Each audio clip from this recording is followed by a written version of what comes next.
All right, well, stocks opening for trade, the S&P hovering right near a record high. We see fractional gains across the board and no shortage of news in this still headline-driven market. So joining me now with more is Jerry Sneed, co-founder and managing partner at Third View Private Wealth. Jeremy, thank you so much, Jerry, for joining the show this morning. And what is standing out to you about the market at these levels? I just think it's resilience. It's very interesting that I'm kind of waiting for summer to start, so to speak. We cover a lot of investment bankers, CPAs, attorneys across the country, and everybody's just been working. No one's, Hampton's visits are down 30%, so to speak, and kind of everybody's been at their desk. So I think it's very interesting. Valuations can be stretched. Markets are, resilient, but there's a lot of excitement out there. Okay, a lot of excitement.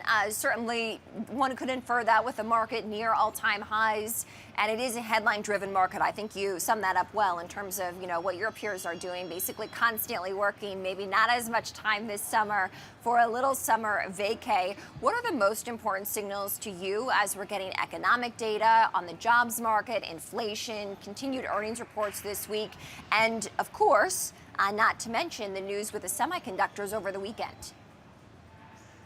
I think anything out of the White House is what you should focus on. I think there's a lot of noise, a lot of crosswinds out there. Obviously, CPI will be a big deal this week. There's a lot of talk about the Fed chair and changing of the guard there. So I think there's a lot of things that are kind of happening in kind of jostling markets or macroeconomics. But I just think you have to stay focused on longer term trends and just think about AI, and we can talk about the chips, the chip industry, but I just think you have to stay focused on, long-term growth in the AI secular trend and kind of ignore the noise of the day-to-day of the White House. Interesting. Okay, so how are you positioning in this market? It sounds like obviously AI is attractive to you. Anything else on your radar? Well, AI is a story, right? I mean, valuations are stretched, S&P at 24 times, 22 times, depends on what, metrics you're looking at. The only reason it is because AI is such a strong secular trend. So if you're not playing AI, then you're basically not participating.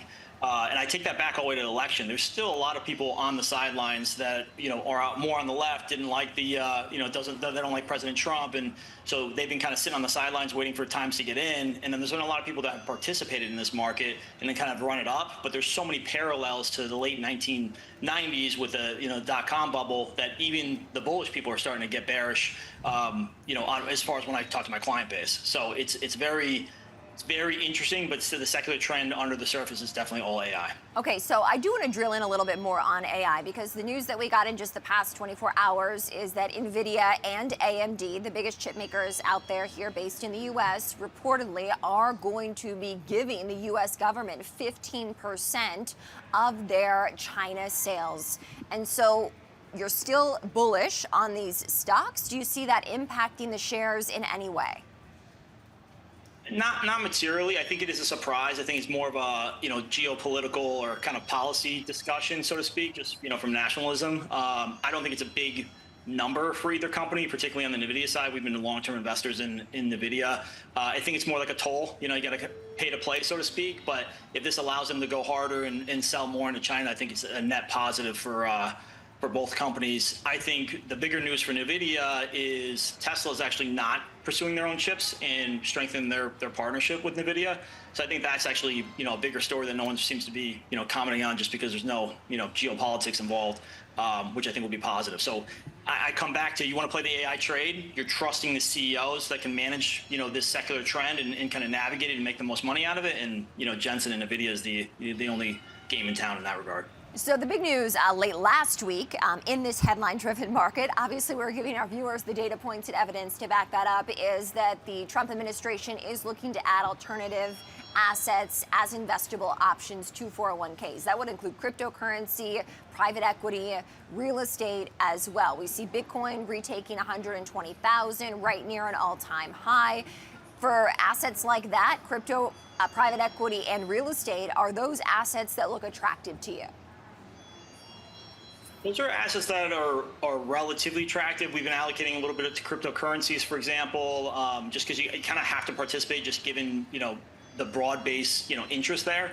I think when you start to look at putting alternatives, et cetera, into 401ks, a lot of retail investors are not sophisticated enough to know, about those products and to demand kind of a illiquidity premium for them.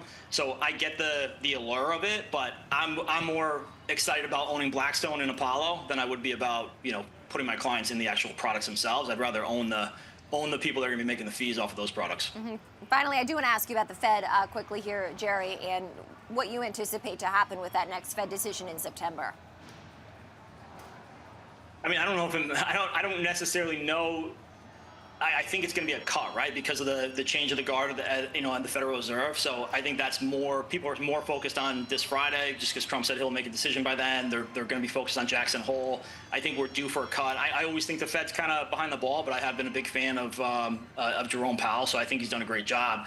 It's just, in this environment, there's been a lot of parallels drawn to Europe. I think you have to just, think about policy and maybe act a little bit quicker than they have in the past. And I think that's what we'll get out of whoever's in the next Fed chair. It's going to be a busy week, no doubt. No such thing as a slow August, I think, this year. Jerry Sneen is a co-founder and managing partner at Third View Private Wealth. Jerry, thank you.